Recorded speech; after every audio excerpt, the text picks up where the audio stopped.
ఇది ఆశ నిరాశల ఆరాటం,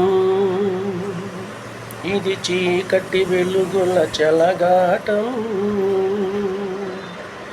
ఇది ఆశ నిరాశల ఆరాటం, అది చీకటి వెలుగుల చెలగాటం.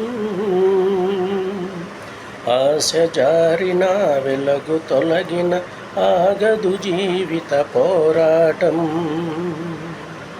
ఇది మనిషి మనసుల పోరాటం,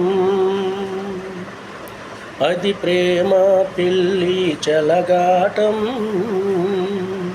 ఇది మనిషి మనసుల పోరాటం, అది ప్రేమ పిల్లి చెలగాటం. ప్రేమ శకలమై మనసు వికలమై బ్రతుకుతున్నదొక శవం అయినా పడవ ప్రయాణం.